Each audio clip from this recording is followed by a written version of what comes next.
berbicara tentang application of the Bible, oke? Saya akan memulainya dengan seseorang yang bernama Jacob Dufour, pembuat film Kristen. Saudara pernah tahu orang ini, saudara? Ada yang pernah tahu tentang cerita ini ya? Kalau saudara pernah tahu, bisa angkat tangan. Ada yang tahu? Jacob Dufour? Oke, cuman hanya 5 orang mungkin ya. Oke, saya akan jelaskan kepada saudara. Dia ini seorang filmmaker dan dia mau masuk ke forum Kristen di Facebook yang pengikutnya ribuan. Sebenarnya awalnya untuk mempromosikan filmnya. Oke saudara. Jadi dia join di sebuah forum Kristen yang ada di Facebook. Itu jumlahnya pengikutnya itu ribuan. Tapi ada satu hal yang dia perhatikan tiap hari. Of course dia belum mulai promosi tapi dia baru join. Dan dia melihat ternyata di Facebook ini banyak notifikasi-notifikasi, postingan-postingan Kristen yang receh gitu ya. Nah, mungkin saudara nggak tahu apa itu maksudnya receh. Tetapi belum tentu itu firman Tuhan. Kayaknya kalau menurut dia itu sampah gitu saudara ya. Tidak sesuai Alkitab. Tetapi kelihatannya hanya quote-quote yang seakan-akan membawa percaya Tuhan untuk membawa berkat dan kemakmuran begitu saudara ya. Atau kalau enggak pemeliharaan Tuhan. Oke, bagus. Tetapi kebanyakan receh dan sampah. Salah satunya contohnya begini. God will give you everything that you want. Ketik amin, Tuhan akan memberkatimu. Wah, terus ketik amin, amin, amin, amin gitu saudara ya. Berapa banyak di sini sering dapat gituan di WA ya, saudara nggak usah angkat tangan ya. Nanti mungkin karena teman saudara suka share-share begituan mungkin ya saudara ya. Tetapi kalau saudara merasa saudara suka share-share begituan, saudara perlu cek apa yang saudara share, apakah itu tuh benar-benar sesuai dengan firman Tuhan. Nanti apa yang saudara share ternyata juga receh dan sampah begitu saudara ya. Nah, sering kali apa yang terjadi mereka itu begitu dapat postingan kayak begini, yang amin itu ribuan. Maka dia mulai berpikir, wih ini kayak gini nih katanya Kristen, ini benar gak sih? Maka dia ingin mengetes dan pengen tahu benar gak sih ini orang-orang yang ada di forum ini mengaku dirinya Kristen, ngerti gak sih apa yang mereka percayai? Maka dia menaruh satu ayat yang agak menjebak, oke? Ayatnya ini agak menjebak. Saudara tahu ayatnya apa kira-kira? Ya of course saudara gak tahu ya, saya kasih aja ya, saya kasih tahu aja. Nah ini ayatnya adalah di Lukas 4 ayat 7. If you worship me, it will all be yours. Jikalau engkau menyembah aku, seluruhnya itu akan menjadi milikmu. Wah, saudara tahu nggak kira-kira siapa yang ngomong ini ayat ini? Wah, pinter-pinter ini. Ini di Gibeon ini nggak bisa dibohongin ya, jadi saudara ya. Wah, tepuk tangan dulu dong buat diri saudara. Tambah yang tahu, iblis ini. Wah, soalnya Tuhan nggak pernah ya janji kayak gini ya saudara ya. Iya emang benar saudara, ini yang ngomong adalah iblis. Iblis ngomong sama siapa? Sama Yesus di dalam salah satu 3 pencobaannya. Ya, Yesus dibawa ke sebuah bukit dan saudara dia melihat seluruh gemerlapan dan kerajaan dan kekayaan di seluruh dunia. Dan iblis bilang kalau kamu menyembah aku akan memberikan segala sesuatu ini untukmu gitu. Disuruh begitu saudara. Nah dia mau coba, oke kalau aku kirimkan ini kira-kira bagaimana sih orang-orang itu responnya. Nah saudara-saudara dia benar-benar posting. Dan apa yang terjadi dalam 1 jam dia mendapatkan lebih dari 100 komentar. Komentarnya amin, amin, amin. Jangan-jangan saudara juga masuk di sini lagi gitu saudara. Hah? Ya, amin, amin. Dan sampai saudara di dalam beberapa jam dia mendapatkan 576 komentar. Dan semuanya rata-rata itu bilang amin, amin. Dan di antara 576 komentar itu, 576 komen, hanya 20 orang mengkoreksi dia. Loh ini kan setan yang ngomong, kok kamu bilang suruh amin? Dan saudara tahu 20 orang dari 576 komen itu hanya 3,5%. 97 komentar dari orang yang mengaku Kristen itu bilang amin. Wow. Kalau saya bisa kasih Pareto pie chart itu seperti ini loh saudara. Bayangkan yang 3,5% itu yang kecil secuil itu loh saudara. Saya berdoa supaya saudara nggak jadi yang 97% saudara. Sebanyak itulah orang yang mengaku Kristen tetapi tidak ngerti tentang Alkitab. Dan yang lebih menarik lagi ada seseorang yang bilang amin itu nama belakangnya ada pastornya saudara. Wow. Terus ditanyain, are you a pastor? Dia jawab, yes. Terus dia bilang, do you realize who speak this passage? Siapa yang ngomong ini? Dia bilangnya, my Lord Jesus Christ yang ngomong. Gak gila dah saudara. Coba bayangkan kalau dia ini jadi gembala, kira-kira jemaatnya model seperti apa saudara? Wow. Nah saudara, ini yang waktu saya baca ini, saya tertegun saudara. Karena apa yang terjadi? Nah ini terus receh-receh semua ngomongnya tuh. Amin, Tuhan terima kasih untuk semua yang Engkau lakukan untukku dan keluargaku. Wah ini semua kayak gini semua saudara. Bayangkan saudara. Nah saudara, kalau saudara perhatikan, orang yang berpikir mereka jadi kaya karena mengikut Yesus akan sangat terkejut. Karena ayat ini mestinya bukan tentang itu. Dan tidak ada ayat di Alkitab yang berbicara dan menjanjikan seperti itu. Itulah sebabnya saya sangat mengoposisi prosperity gospel, Injil kemakmuran dan pengajaran yang salah. Dan saya mau cos nih orang kalau saya ketemu gitu saudara ya. Dan dia bilang, pahami bahwa ada doktrin salah di luar sana dan 97% dari kita ya dari ini berdasarkan orang-orang di Facebook aja itu tertipu. Dan kalau saudara nggak tahu Injil, saudara nggak tahu Alkitab, maka saudara akan jadi orang yang sangat-sangat tersesat. Amin saudara. Itulah sebabnya Miracle of the Bible itu is teaching us supaya kita tahu bagaimana Alkitab ini merupakan sesuatu yang sangat-sangat luar biasa dan such a miracle. Dan kalau kita cinta Yesus, maka kita akan cinta firman. Kalau saudara ingin mengenal siapa Yesus, maka saudara akan mendalami Injil. Saya bukan anti doktrin, saya sangat affirm bahwa kita adalah orang-orang Kristen yang perlu tahu doktrin. Kalau saudara nggak tahu doktrin, bagaimana saudara mengartikulasikan apa yang saudara percayai? Bagaimana saudara percaya apa yang saudara percayai? Dan saudara nggak ngerti apa yang saudara percayai. Kalau saudara bisa bilang aku orang Kristen, maka saudara nggak akan bisa menghidupi Injil tersebut, saudara. Nah, selama beberapa minggu, ya 8 minggu terakhir kita sudah berbicara mengenai Miracle of the Bible. Minggu pertama inspirasi Alkitab, kebenaran Alkitab, kanonisasi Alkitab, sufisiensi Alkitab, kejelasan Alkitab. Minggu ini yang nomor 6 itu hari ini ya saudara ya. Yang minggu lalu nggak ada di sini Pak Bejo ya saudara. Dia ada reliability of the Bible. Berapa banyak saudara diberkati ya saudara ya minggu lalu ya. Luar biasa saudara. Nah ini semua kenapa kita lakukan itu? Supaya saudara mempunyai fondasi yang kuat. Supaya saudara mempunyai pengertian. Bagaimana bahwa firman yang saudara baca itu dapat saudara andalkan. Firman yang saudara baca itu tidak bisa digoyahkan. Tidak bisa digulingkan. Sehingga saudara berdiri di atas dasar yang kokoh. Amin saudara.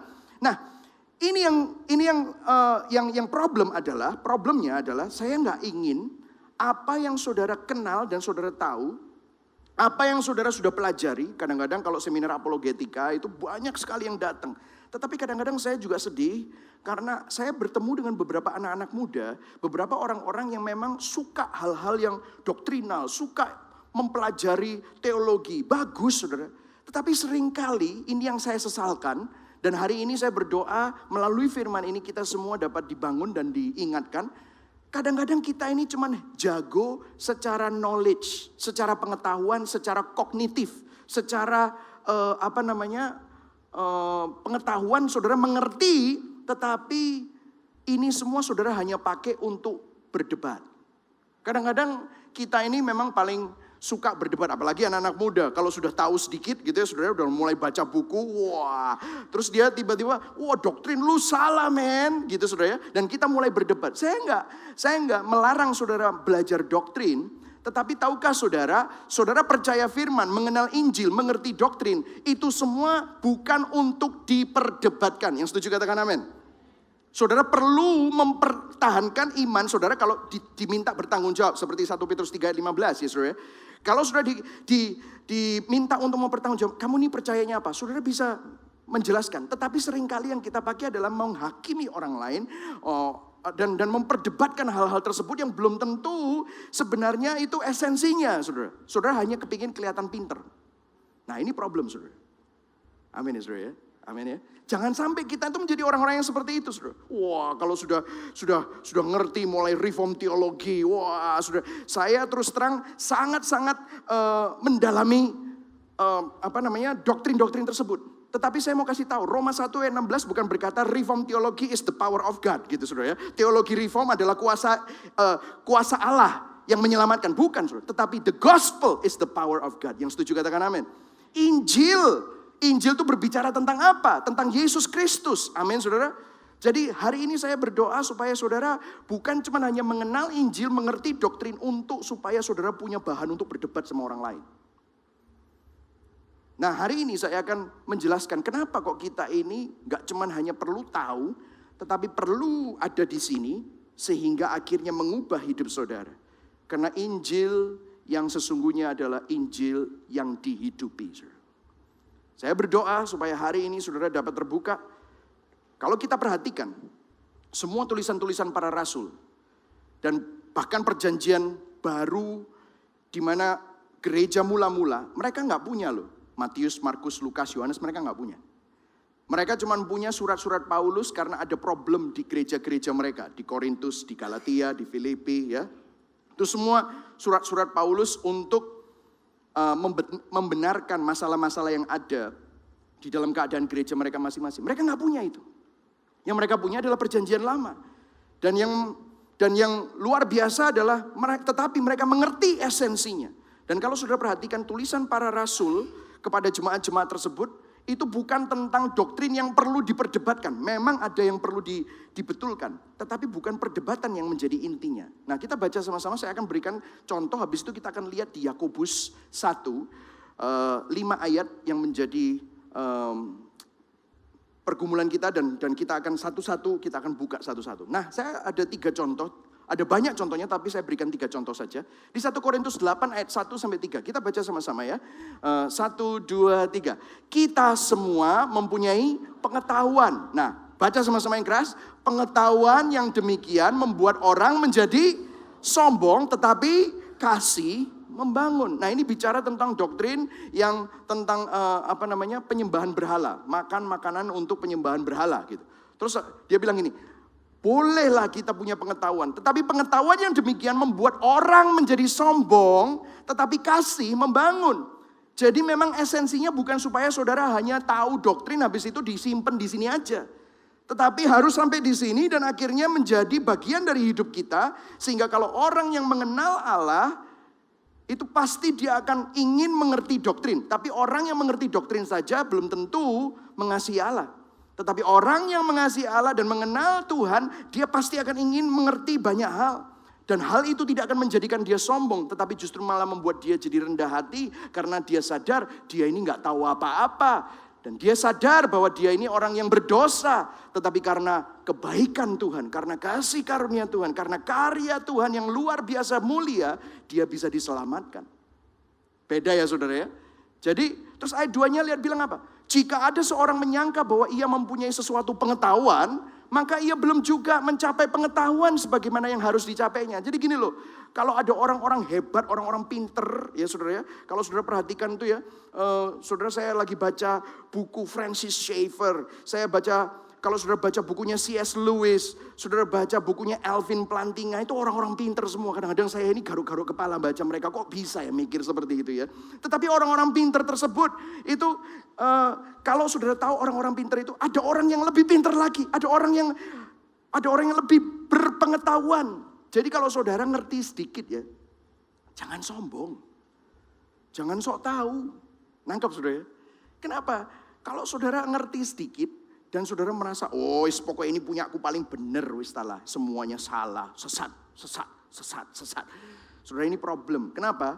Karena kalau kamu tahu, ada banyak hal yang kamu belum tahu. Tapi lihat, esensinya bukan tentang tahu atau nggak tahu, ngerti atau nggak ngerti, dan saudara jadi orang yang jago doktrin. Tetapi ayat yang ketiga, lihat, baca sama-sama. 1, 2, 3. Tetapi orang yang mengasihi Allah. Nangkep saudara ya? Sadar akan kasih Allah dan dia mengasihi Allah. Yohanes 4 ayat 10, kita inilah kasih, bukan kita yang mengasihi Allah, tetapi Allah yang lebih dulu mengasihi kita. Kalau kita bisa mengasihi Allah itu sebab Allah lebih dulu mengasihi saudara. Semakin saudara sadar itu, semakin saudara ingin kenal Tuhan yang mengasihi kita itu seperti apa. Saya kasih contoh yang lain. Filipi 4 ayat 9. Nah ini kita baca sama-sama dari awal sampai akhir ya. Lihat. Ini Paulus ngomong begini loh. Jadi bukan hanya untuk pengetahuanmu saja. Tapi lihat.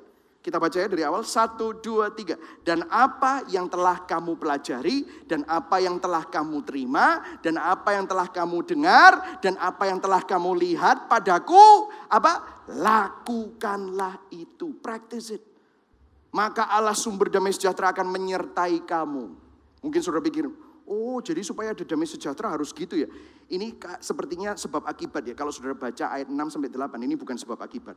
Sudah dikatakan bahwa Allah damai sejahtera itu bersama dengan kita, melebihi akal, menyertai kamu. Tetapi seringkali karena kita tidak mengizinkan firman Tuhan itu masuk dalam hati kita. Kita lebih suka mendengarkan pikiran kita sendiri. Kita lebih suka mendengarkan apa yang orang lain katakan tentang kita.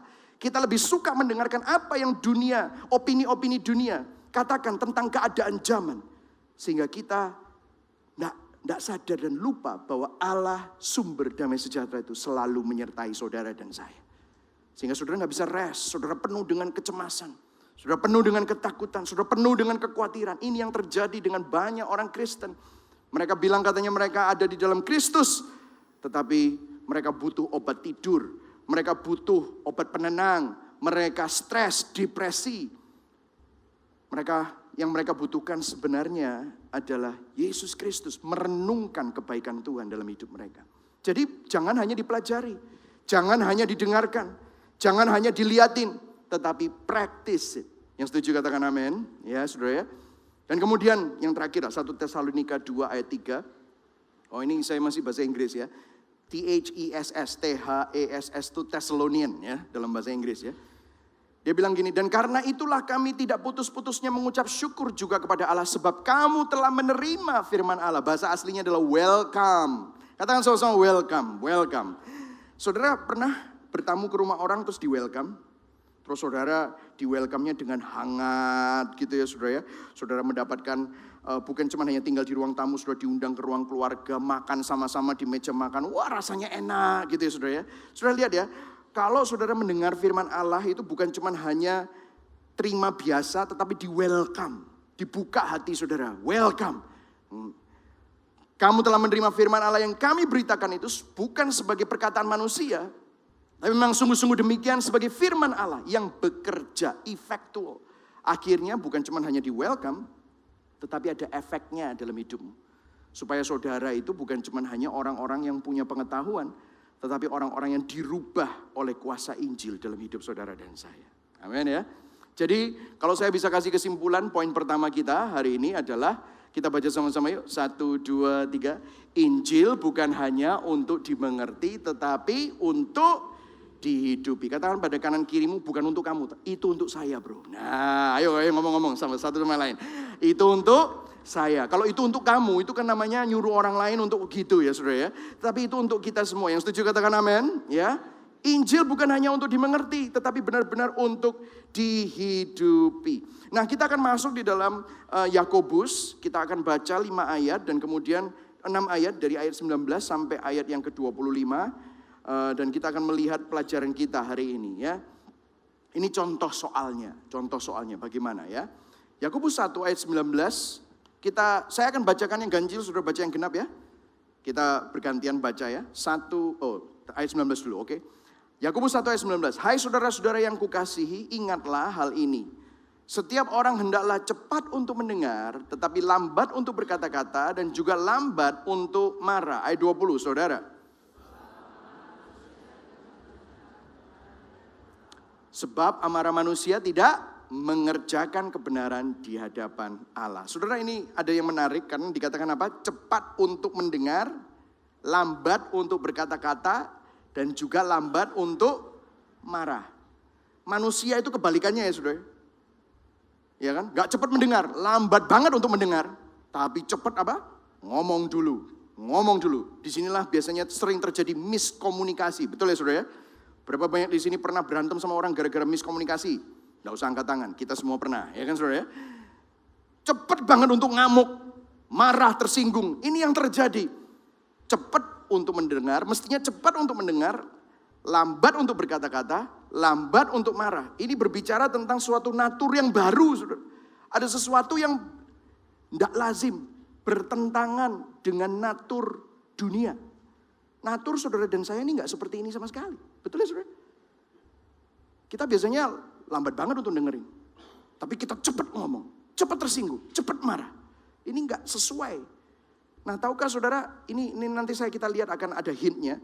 Terus dikatakan ayat 20, ini yang menarik lagi. Sebab amarah manusia tidak mengerjakan kebenaran. Bahasa asli mengerjakan adalah produce. Menghasilkan kebenaran di hadapan Allah. Nah, berapa banyak saudara tahu kalau orang berdosa tanpa Kristus tidak akan pernah bisa menghasilkan perbuatan yang benar di hadapan Allah yang bisa diperkenanin Allah. Betul ya saudara ya? Tahukah saudara firman Tuhan di Yesaya dikatakan apa? Kebaikan dan kesalehan manusia itu seperti kain kotor. Lah ini kok dibilang tidak mengerjakan kebenaran. Jadi ini ngomongin siapa? Tahukah saudara, manusia tidak akan bisa mempunyai produk dari kebenaran kalau belum dibenarkan oleh Allah. Yang setuju katakan amin. Saudara dan saya tidak bisa mempunyai kebenaran di luar Kristus. 2 Korintus 5 ayat 21 berkata, dia yang tidak mengenal dosa menjadi dosa, supaya saudara dan saya yang berdosa menjadi kebenaran Allah di dalam Kristus. We are the righteousness of God in Christ. Di dalam Kristus saudara orang benar. Katakan sama-sama, saya orang benar di dalam Kristus. Ayo sama-sama, 1, 2, 3. Saya orang benar di dalam Kristus. Yes, that's right. Saudara bisa jadi benar bukan karena perbuatanmu benar, tetapi karena kebenaran Kristus yang membenarkan saudara. Inilah inti Injil. Karena Injil bukan berbicara mengenai apa yang menjadi ibadah kita, perbuatan baik kita, tetapi berbicara tentang Yesus yang berinisiatif. Bapa di surga yang berinisiatif, Yesus yang mengeksekusikan dan menyelesaikan apa yang menjadi rancangan Bapa. Dan melalui karya Roh Kudus yang mengaplikasikannya dan memastikan apa yang diselesaikan Yesus itu tidak akan gagal dalam hidup saudara dan saya. Jadi saudara dan saya dibenarkan, dikuduskan karena Kristus. Nah, terus dikatakan apa? Kalau kamu tidak menghidupi firman, kalau kita itu tidak hidup di dalam Injil, maka apa yang menjadi natur baru kita, yaitu di dalam Kristus. Hidupku bukannya aku lagi, tapi Kristus yang ada di dalam aku. Itu tidak akan punya produk kebenaran. Artinya begini saudara, saudara akan tidak bisa jadi berkat, saudara tidak mencerminkan natur baru saudara, kelahiran baru saudara. Kalau saudara tidak hidup dan mengaplikasikan apa yang saudara sudah tahu ini semua. Amin saudara. Ini merupakan sesuatu yang kita perhatikan. Itulah sebabnya kalau saudara baca Filipi 2 ayat 12. Kerjakanlah keselamatanmu. Kerjakanlah keselamatanmu. Dan Filipi 2 ayat 13. Kalau kita bisa mengerjakan keselamatanmu itu karena siapa? Allah lah yang mengerjakan di dalam kita. You can work out your salvation because God work in you. Kita bisa mengerjakan keselamatan, we can work out, bukan work for ya, bukan mempertahankan keselamatan, bukan, tetapi mengerjakan keselamatan yang sudah diberikan kepada kita di dalam Kristus, karena Tuhan bekerja di dalam kita. Jadi kalau saudara dan saya mengizinkan Tuhan, bukan hanya mengetahui, bukan hanya mengerti, tetapi saudara mengizinkan Injil, mengizinkan Roh Kudus, mengizinkan firman Tuhan, bukan hanya sebagai kewajiban untuk baca saja, tetapi saudara membuka hati saudara. Saudara sudah download Alkitab Karaoke, ya saudara ya. Saudara sudah baca Alkitab tahunan, saudara sudah beli di Immanuel atau mungkin beli di Tokopedia, saudara dapat semuanya itu. Bukan hanya sebagai absen saudara setiap hari, tetapi saudara buka hati dan mengizinkan ayat-ayat itu, mengizinkan Injil untuk bukan hanya saudara ketahui, tetapi saudara buka hati saudara. Biarlah ini yang menjadi benar-benar mengubah hidupku. Kita bisa mengerjakan kebenaran itu sehingga ada produk kebenaran yang keluar dari hidup kita. Dan kalau kita bisa melakukan itu juga bukan kamu yang ngerjain. Karena Tuhan yang bekerja di dalam kita. Amin saudara. Ini hari ini kita lagi ngomongin tentang hal itu. Nah terus kemudian penulis Yakobus, si Rasul Yakobus, dia bukan Yakobus murid Yesus dari antara 12, tetapi dia adalah Yakobus saudara, half brother-nya Jesus ya saudara. Dan kemudian ayat berikutnya itu dikatakan apa? Ayat 21. Sebab itu, buanglah segala sesuatu yang kotor dan kejahatan yang begitu banyak itu. Dia bicara apa? Natur lamamu yang kamu suka pegang terus, yang kamu suka pakai terus, itu buangan. Dan Ayo kita baca yang kuning. 1, 2, 3. Terimalah dengan lemah lembut firman yang tertanam di dalam hatimu, yang berkuasa menyelamatkan jiwamu. Wow, ini ya. Jadi dibilang, jangan hidup di dalam cara-caramu yang lama dulu waktu kamu masih belum bertobat. Sekarang kamu sudah ada di dalam Kristus, buanglah hal-hal itu. Terimalah, bahasanya sama. Welcome yang tadi itu di Tesalonika dipakai lagi. Dekomai. Welcome. Terimalah dengan lemah lembut. Bukan dengan, aku sudah tahu ini. No, bukan dengan itu. Atau cuman hanya secara kognitif saja. Pengetahuan harus begini. Tetapi dia tidak membuka hati. Biarkan itu masuk di dalam hatimu. Lemah lembut. Firman yang terus dikatakan apa? Tertanam. Bahasa aslinya itu implanted, engrafted. Kata-kata yang sama itu dipakai di Yohanes 15. Ada lagunya Yohanes 15 itu mengenai apa? Yesus pokok dan kitalah carangnya. Yesus pokok dan kitalah carangnya. Begitu ya saudara ya. Ya sudah masih ingat ya lagu itu? Itu kan bicara tentang Yesus pokok, kitalah carangnya. Dikatakan begini, kamu perlu bukan cuman hanya punya konsep tentang Yesus, tapi benar-benar hidupmu itu bergantung sama Kristus. Bukan bergantung sama kekayaanmu, bukan bergantung dengan cara-caramu yang lama, bukan bergantung pakai hikmat manusia, tetapi bergantung sama Yesus, engrafted, implanted. Seperti kalau saudara punya carang itu, saudara cangkokkan supaya nempel sama carang yang baru. Nah itu loh, seperti itu. Supaya kamu bukan lagi kamu yang dulu, bukan lagi cara-caramu yang dulu, tetapi kamu punya cara-cara Injil. Kamu punya nilai-nilai Injil. Dan ini bukan cuma hanya di sini loh. Bukan jago doktrin loh. Tetapi kamu menghidupinya. Di dalam hatimu yang berkuasa menyelamatkan jiwamu. Berarti ini syarat keselamatan. No. Bahasa aslinya ini. The power menyelamatkan jiwamu di situ tuh jiwamu psyche. Jiwa itu hidup, nyawa, jiwa itu ada macam-macam. Ada bios, ada zoe, ada psyche. Kalau bios itu tentang hidup kita secara jasmani. Zoe itu hidup kita, keselamatan kita bersama Tuhan. Psyche itu mental kita. Nah ini loh, ini luar biasa. Kalau kamu menghidupi itu semua, kamu itu gak akan terganggu dengan ketakutan, kekhawatiran, kecemasan, stres yang seringkali mengganggu kita karena kita pakai cara-cara lama kita. Seringkali kita ini lebih mendengarkan orang-orang lain ngomong apa tentang kita. Seringkali kita lebih percaya mertua kita. Atau lebih percaya orang-orang yang ngomong jelek tentang kita. Dan kita bikin kita minder, gak aman gitu. No. Don't live like that.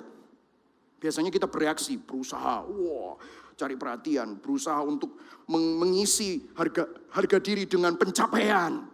Berusaha untuk mengisi apa yang menjadi kekosongan kita dengan hal-hal yang kita usahakan sendiri. Sehingga saudara selalu gak aman, selalu insecure, selalu mencari penerimaan. No. Live in such a way. Supaya firman itu bukan cuma hanya di sini tetapi di sini. Dan bagian hidup kita, menjadi bagian kehidup kita. Sehingga kita aman di dalam cara pikir kita. Berkuasa menyelamatkan psyche kita. Nah habis itu saudara, Yakobus mulai merubah haluan. Karena ini biasanya yang terjadi adalah ayat berikutnya, Yakobus memberi kontrasnya di ayat berikutnya. Dia kasih, nah kalau tadi ini caranya, terus dia bilang, biar lebih jelas ya, jangan jadi seperti itu. Ya, negatifnya dia tunjukkan. Terus dia bilang begini, di ayat 22 sampai 24. Nah di sini habis ini kita akan masuk supaya saudara makin jelas, oke? Dikatakan begini, tetapi hendaklah kamu menjadi apa saudara? Pelaku firman dan bukan hanya pendengar saja. Sebab jika tidak demikian, nah ini ya, kamu bukan cuma hanya tahu, hanya punya pengetahuan, tetapi kamu juga biarkan pengetahuan itu masuk dalam hatimu dan kamu akhirnya menghidupinya. Itu maksudnya dia. Bukan cuma hanya dengar. Kalau enggak gitu, sebab jika tidak demikian kamu menipu dirimu sendiri. Kamu pikir kamu tuh orang percaya. Kamu pikir kamu itu orang yang sudah diselamatkan, tapi jangan-jangan aku nggak tahu kamu ini benar-benar diselamatkan nggak sih? Atau cuman hanya tahu aja. Kamu bukan cuma hanya tahu, tetapi kamu menghidupinya. Terus ayat 23, sebab jika seorang hanya mendengar firman saja dan tidak melakukannya, ia adalah seumpama seorang yang sedang mengamat-amati mukanya yang sebenarnya di depan cermin. Ayat 24 baca sama-sama, 1, 2, 3. Baru saja ia memandang dirinya, ia sudah pergi atau ia segera lupa bagaimana rupanya. Wow. Di sini dia memberikan analogi yang luar biasa menurut saya. Dia bilang, kalau kamu baca firman, kalau kamu cuma hanya tahu tok, kamu miss the point, gunanya firman itu apa? Kamu itu kehilangan poinnya, gunanya firman itu untuk apa? Firman itu menurut analogi itu tadi, membaca, mendengar firman Kristus atau Injil itu seperti apa saudara? Bercermin. Nah ada sebuah penelitian di Inggris saudara. Wanita, ini di Inggris ya, melihat cermin itu 25 kali sehari. Mau dia bilang, wuss gitu ya saudara ya. Itu di Inggris, nggak tahu di Indonesia lebih banyak atau lebih sedikit saya belum tahu. Rasanya lebih banyak ya saudara ya. Kalau laki-laki itu cuma 10 sampai 15 kali, tergantung dia laki-laki centil atau metroseksual atau tidak gitu saudara ya. Ya saudara ya. Jadi laki-laki itu cuma separuh, nggak nyampe saudara. Tapi kalau wanita itu wah 25 kali saudara ya. Saudara tahu nggak kenapa? Kenapa kok bisa bedanya gitu? Soalnya kalau wanita tuh banyak yang dimodifikasi. Waduh ininya banyak dimodifikasi. Lah kalau cowok apa yang mau dimodifikasi? Nggak bisa saudara. Ya sudah gini, ya sudah nasib, ya sudah gitu saudara ya. Mau gimana lagi gitu. Tapi kalau wanita itu kan bisa macem-macem, wah ininya digini-giniin supaya roto gitu kan saudara ya. Terus disuntik di sini saudara gitu saudara ya. Ya mungkin gitu ya saudara ya. Ya. Saudara ada yang macam-macam degradasi lah, apalah degradasi saya. Wih keren Mbak ya. Tiba-tiba makanya saudara kan ada guyonan gitu ya. Kalau kamu mau tahu tampangnya cewekmu itu seperti apa gitu ya. Para jomblo-jomblo ajak dia berenang. Nah itu saudara ya. Kita baru ketahuan aslinya itu seperti apa gitu saudara ya. Tetapi wanita memang suka sekali bercermin. Kenapa? Kalau mereka pergi ke toilet itu tahu kan gunanya apa? Toilet ya untuk ke toilet. Tetapi kalau wanita ke toilet itu bukan untuk ke toilet saudara ya. Jadi kalau mereka ke toilet lama itu bukan cuci tangan supaya tangannya lebih bersih. Enggak saudara. Tapi mereka memang nah gitu saudara ya. Kan begitu ya. Selalu pasti kan. Jadi kalau saudara lihat memang orang senang bercermin. Nah saudara di sini tadi sebelum ke gereja semua bercermin ya saudara ya. Bercermin, saya yakin saudara pernah bercermin gitu ya saudara ya. Paling tidak saudara ngelihat ini cocok gak ya begitu saudara ya. At least paling enggak begitu. Atau at least resletingku buka gak ya gitu saudara ya. Mungkin cowok-cowok gitu ya. Nah itu at least seperti itu saudara. Saya mau ngomong sesuatu tapi gak jadi deh. Tapi anyway gitu saudara ya. Saudara cermin itu sangat diperlukan gitu saudara ya. Saudara tahu film Beauty and the Beast? Ya tahu semua ya. Beauty and the Beast. Menurut Anda yang suka bercermin yang Beauty atau yang the Beast? Saya mau tanya sama saudara. Yang suka bercermin yang Beauty atau yang the Beast? Loh kok the Beast? Yang benar saudara. Hah? Yang Beauty atau yang the Beast? Yang Beauty pasti yang suka bercermin. Betul ya saudara? Kenapa? Karena enak dipandang ya kan. Tetapi yang Beast itu malas bercermin. Kenapa? Mereka nggak senang bercermin. Kenapa? Aduh, I look bad. Mau apa lagi? Mau diapain lagi? Ya wis kayak ngene gitu, saudara ya.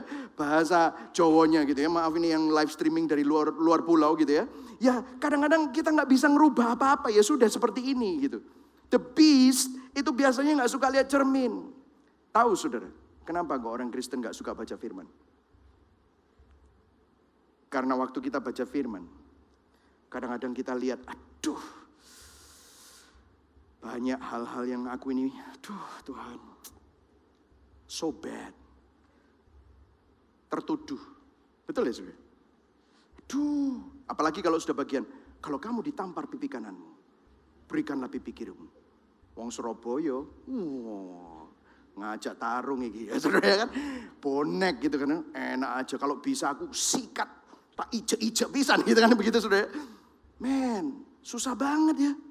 Kalau kamu sudah berjalan 1 mil, berjalanlah 2 mil. Aduh, enggak deh. Kalau kamu mau jadi yang terbesar, jadilah yang terkecil. Wih, yang terkemudian akan menjadi yang terdahulu akan menjadi terkemudian. Dan yang terkemudian akan menjadi yang terdahulu. Wih, aduh, tidak mau. Kadang-kadang waktu kita, atau kalau enggak gini saudara, kita enggak suka baca Injil, tetapi kita suka bercerminnya itu di tempat lain. Apa kata orang, apa kata teman, apa kata suami, apa kata istri, pokoknya semuanya tentang orang lain. Saudara, ini yang terjadi. Tetapi saya berdoa supaya saudara sadar bahwa kalau saudara bisa mengerti Injil, jangan cuma hanya dijadikan sebagai pengetahuan, tetapi tahukah saudara ini perlu membacanya dengan kacamata Injil, dengan lensa Kristus. Tahukah saudara memang benar, kalau kita baca firman dan saudara melihat betapa buruknya rupa kita. Martin Luther berkata begini, the law, hukum Taurat, semua perintah Tuhan yang ada di Alkitab itu membuat sadar kita betapa kita tidak mampu melakukan itu semua. Sehingga kita sadar bahwa kita ini butuh penyelamat namanya Yesus Kristus. Supaya waktu saudara baca firman itu dan saudara sadar betapa kurangnya saudara. Saudara bukan melihat kepada diri saudara sendiri. Saudara ini memang orang-orang yang gak mampu, tetapi saudara melihat kepada Kristus. Karena memang benar, kamu itu bukan beautiful, kamu itu the beast. Dan bukan hanya the beast secara luar, tetapi the beast karena kita ini benar-benar buruk rupa di dalam hati kita yang begitu jahat. Charles Spurgeon pernah bilang gini, kalau ada orang yang berpikir jelek tentang kamu, jangan marah sama dia. Kenapa kok begitu? Karena kalau kamu mau jujur, kamu sebenarnya lebih jahat daripada apa yang orang pikirkan. Kalau kita mau jujur, kita ini penuh dengan kejahatan, kebobrokan, kebrengsekan. Dan memang kita ini the beast. Tetapi puji Tuhan, melalui Injil, melalui karya Kristus, kita ini menerima pengharapan. Bukan kita yang disuruh cari Tuhan, tetapi Tuhan yang justru cari kita. Dia tidak menganggap kesetaranya dengan Allah sebagai milik yang harus dipertahankan, tetapi dia mengosongkan dirinya, mengambil rupa menjadi seorang hamba. Taat sampai mati di atas kayu salib. Supaya saudara dan saya yang buruk rupa, saudara dan saya yang begitu brengsek dan bobrok ini, bisa dibuat beautiful. Bukan karena kamu beautiful, tetapi karena Kristus yang beautiful itu ada di dalam kita. Sehingga saudara bukan lagi bersandar pada apa yang bisa kamu lakukan. Karena itu semua kain kotor, itu semua buruk rupa, itu semua the beast, itu semua kebrengsekan kita, kebobrokan kita. Tapi kita bisa berpegang kepada karya Kristus yang luar biasa itu. Amin saudara. Jadi kalau saudara baca firman, bayangkan. Kalau saudara baca firman seperti ini. 2 Korintus 5 ayat 17. Ayo baca sama-sama yuk. 1, 2, 3. Jadi barang siapa yang apa ada di dalam Kristus, ia adalah ciptaan baru, yang lama sudah berlalu, sesungguhnya yang baru sudah. Saudara tahu saudara bukan modifikasi dari yang lama loh. Saudara bukan permakan, bukan loh saudara. Saudara bukan sesuatu yang dimodifikasi. No. Saudara adalah completely new, ciptaan yang baru. Wow, yang lama sudah tidak ada lagi. Sesungguhnya yang baru sudah datang. Bayangkan kalau saudara ngaca 25 kali, bayangkan kalau setiap hari saudara mikirkan ini 25 kali. Saya yakin gak cuma hanya di sini aja, tetapi masuk ke sini, maka cara hidupmu juga akan beda. Amin saudara. Saya kasih beberapa ya saudara. Roma 5 ayat 8 sampai 9. Saudara renungkan ini 25 kali dalam hati saudara setiap hari. Ayo kita baca sama-sama. 1, 2, 3. Akan tetapi Allah menunjukkan kasih-Nya kepada kita oleh karena Kristus telah mati untuk kita. Ayo baca sama-sama. Ketika kita masih berdosa. Ayat 9. Lebih-lebih karena kita sekarang telah dibenarkan oleh darah-Nya, kita pasti akan diselamatkan dari murka Allah. Berikan tepuk tangan buat Tuhan. Ini kabar baik saudara. Allah menunjukkan kasih-Nya kepada kita oleh karena Kristus telah mati untuk kita. Bukan waktu kita ini ke gereja. Bukan waktu kita ini menjerit kepada Tuhan mau bertobat. Ketika kita masih brengsek. Ketika kita masih bobrok. Ketika kita masih penuh dengan dosa. Lebih-lebih karena kita sekarang, saudara sudah dibenarkan oleh darah-Nya. Kita pasti akan diselamatkan. Katakan sama-sama pasti, pasti saudara. Wow, saudara setiap hari saudara lakukan itu saudara. Saudara akan sadar bahwa saudara ini memang gak mampu. Tetapi terima kasih Tuhan, Kristus yang ada di dalam aku itu memampukan aku. Jadi saudara, waktu saudara baca firman Tuhan, sebenarnya Injil itu seperti cermin yang merefleksikan realita ciptaan baru yang sekarang Anda ini miliki di dalam Yesus Kristus. Amin saudara. Saudara sedang mengingatkan diri saudara, siapa saudara di dalam Kristus. Siapa saudara? Bukan karena saudara merasa supaya saudara hebat, terus pafta, bukan. Tetapi saudara tahu betapa saudara tidak layaknya, betapa saudara tidak mampunya. Tetapi sekarang Kristus ada di dalam saudara. Dan saudara ini bisa melakukan semuanya. Mengingatkan kita bahwa realita yang baru, bahwa saudara adalah ciptaan yang baru. Dan kalau saudara dengar perintah-perintah yang ada di dalam firman Tuhan, perintah-perintah itu bukan lagi menjadi suatu kewajiban. Kita bukan lagi melakukan perintah-perintah itu supaya mendapatkan perkenanan Allah. No. Tetapi karena Tuhan sudah berkenan, Tuhan sudah tinggal di dalam hidup kita, maka kita mampu melakukan perintah-perintah itu. Karena itu semua dimampukan dan ditopang oleh anugerah Tuhan dan kuasa Roh Kudus. Amin saudara. Sehingga saudara bisa dengan nyaman melakukannya bukan sebagai suatu beban. Tapi saudara melakukannya menjadi suatu kesenangan. Tidak berat lagi. Bukan lagi kewajiban. Tetapi karena kita sudah diterima dan dijadikan ciptaan baru. Tim Keller berkata begini saudara. Religion says, I obey, therefore I am accepted by God. Agama berkata, aku perlu taat supaya aku mendapatkan perkenanan Tuhan. Tetapi kekristenan berkata, aku sudah diperkenan Tuhan, diterima Tuhan melalui karya Kristus. Itulah sebabnya aku dimampukan untuk taat. Itulah sebabnya aku bisa melayani Tuhan. Itulah sebabnya aku bisa mengampuni orang lain yang mungkin mengkhianati aku.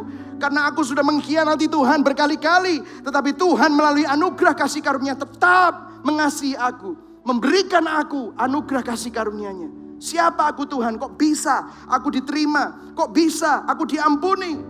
Sehingga kalau saudara memandang Yesus, bukan memandang dirimu, saudara memandang Yesus. Hak apa kita menghakimi orang lain? Hak apa kita marah sama orang-orang yang jahat sama kita? Saudara, kita perlu sadar loh saudara, bahwa di dalam dunia ini, kalau semua yang ada di dalam dunia ini, dunia sedang menuju kepada kebinasaan. Dunia ini adalah dunia yang sedang jatuh di dalam dosa. Sejak Adam dan Hawa, Adam jatuh dalam dosa, maka dunia ini juga ada di dalam kutuk dosa. Jadi kalau saudara melihat ada banyak sekali kejahatan, saudara melihat ada begitu banyak penderitaan, jangan kaget, karena itu adalah sesuatu yang normal. Betul ya saudara? Itu normal. Tetapi kalau saudara melihat ada yang baik dalam hidupmu, ada yang baik di sekelilingmu, itu karena anugerah Tuhan. Dan kalau saudara lihat sekeliling saudara ada begitu banyak orang yang menyakiti, saling mengkhianati, saling tusuk-menusuk dari belakang dengan politik kantor, politik gereja dan yang lain-lain. Jangan kaget. Karena itulah natur dosa manusia. Tetapi di tengah-tengah semua itu, saudara akan melihat ada sesuatu yang berbeda. Kalau saudara hidup karena Injil. Karena saudara jadi agen-agen pengharapan. Agen-agen menjadi terang dan garam dimanapun saudara berada. Karena saudara gak cuma hanya tahu tentang kekristenan, tapi saudara menghidupi Injil. Sehingga saudara, orang akan melihat ada unsur yang beda sama orang ini. Dia bukan hanya beragama Kristen, tetapi dia seperti Kristus. Wow, what a fresh breath. Di kantor saudara, di sekolah saudara, di kampus saudara, di gereja.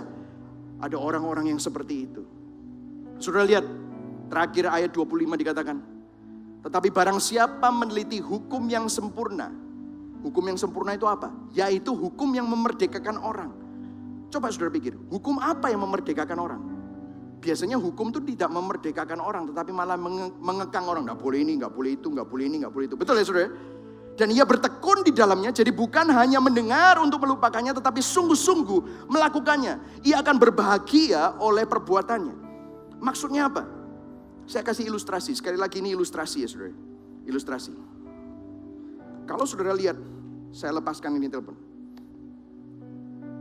Apa yang terjadi? Telepon ini jatuh karena apa? Hukum apa? Gravitasi. Gravitasi. Bisa dilawan nggak? Saya sedang berusaha melawannya. Karena saya udah umur 44, saudara. Mulai melorot-melorot semua, saudara. Dulu kayaknya, sekarang sudah lembe-lembe ya.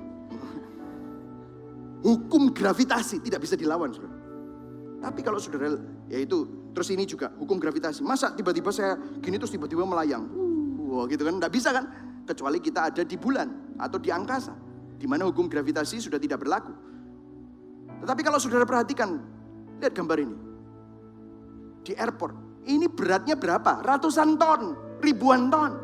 Loh kok bisa terbang? Saya nanya sama saudara, kok bisa terbang? Kenapa? Ada hukum yang lain yang bisa mengalahkan hukum gravitasi, yaitu hukum aerodinamik. Ada yang bilang, oh dia bisa terbang soalnya punya mesin pak. Cepet banget itu, 200 mil per jam, terus dia bisa terbang. Loh kalau cuman hanya cepet, mobil kan juga banyak yang bisa 200 mil per jam. Kenapa kok nggak terbang? Nah ini ada sayapnya, saudara lihat dengan kecepatan tersebut, waktu aerodinamik ada sesuatu waktu sayapnya begini tiba-tiba menekan udara sehingga tiba-tiba terbang, saudara. Saudara lihat ada sesuatu yang lebih tinggi daripada hukum gravitasi. Saudara lihat di sekeliling kita dunia ini penuh dengan kejahatan. Tetapi di dalam Kristus ada hukum yang bekerja, yaitu hukum kasih karunia. Hukum pengampunan dosa. Hukum yang saudara pegang ini bukan lagi hukum Taurat pakai caramu, tetapi Kristus yang ada di dalam kita. Sehingga saudara bisa menjadi orang-orang yang mencerminkan Kristus. Sehingga orang-orang yang memproduksikan produk Injil, memproduksikan produk kebenaran. Sehingga kebenaran saudara bukan secara posisi saja, tetapi menjadi bagian dari hidup saudara setiap hari. Sehingga saudara bukan hanya orang-orang yang mengerti doktrin, tetapi doktrin itu menjadi kenyataan dalam hidup kita. Sehingga orang-orang di sekeliling saudara bisa lihat, wow, ada sesuatu yang berbeda dalam hidupnya orang ini. Saudara, saya kasih sedikit kesaksian. Kadang-kadang di dalam hidup kita ini kita perlu sadar, kalau Tuhan izinkan sesuatu, Tuhan itu sedang berperkara sama kita. Saya nggak usah detailnya, tetapi saya terus terang pernah ada di dalam situasi di mana saya ini benar. Saya ini, menurut saya bersikap cukup bijaksana. Dan saya sebenarnya sedang mempertahankan kebenaran. Tetapi disalah mengerti orang, dituduh orang, dan bahkan dimarah-marahin orang, dimaki-maki orang. Bahkan saya mau disomasi sama orang, sudah pakai pengacara dan yang lain-lain. Tetapi karena natur saya orangnya ini pemarah juga, perfeksionis juga, dan yang lain-lain, maka saya sudah bilang, oke, kamu mau kayak gitu, kita mau kuat-kuatan. Oke, saya juga telepon lawyer, saya juga sudah siap-siap. Oke, saya sudah bilang sama beberapa orang, gimana, ayo kita kuat-kuatan segala macam. Oh, saya sudah marah, dia juga marah. Tapi puji Tuhan saya punya istri yang luar biasa ya saudara ya. Jadi jomblo-jomblo kalau saudara belum punya istri, jangan cari istri yang gak takut akan Tuhan. Atau suami yang gak takut akan Tuhan ya. Saudara make sure saudara punya, cari orang yang lebih cinta Tuhan daripada cinta saudara. Itu beneran, ini saya mau kasih tahu. Tetapi di tengah-tengah itu semua, istri saya bilang, sudah. Kamu tahu gak? Kalau kamu melakukan ini semua, tahu gak? Kamu percaya teologi reform gak Mike ya? Oh ya percaya. Wow. Tuhan berdaulat loh. Ya Tuhan berdaulat. Berarti Tuhan izinkan ini semua terjadi.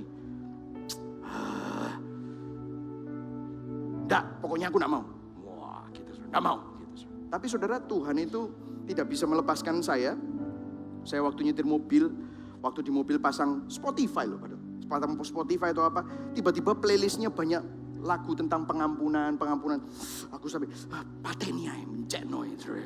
Apa sih pengampunan gitu saudara. Saya dengerin bukan saya dengerin, saya baca renungan gitu ya. Saudara, tiba-tiba ngomongin tentang kalau Kristus sudah memberikan engkau yang terbaik dan sudah mengampuni engkau dengan anugerahnya. Wah, terus hamba yang utang 10.000 diampuni, tapi dia tidak mau mengampuni orang yang cuma utang berapa ratus dinar. Aduh, saya bilang, ini apa sih kok tiap kali kayak gini? Saya mau berontak gitu sepertinya. Tetapi seakan-akan tiap kali Tuhan itu, saya berdoa diingatkan itu. Aduh Tuhan, saya sampai nangis, saudara. Tuhan, aku masa harus minta maaf? Aku ini tidak salah. Tidak bisa ini. Kalau dia mau pakai kekuatan dan main kayak gitu, aku juga mau tunjukin bahwa aku nggak kalah. Ini pendeta satu tidak bisa dipermainkan. Gitu saudara.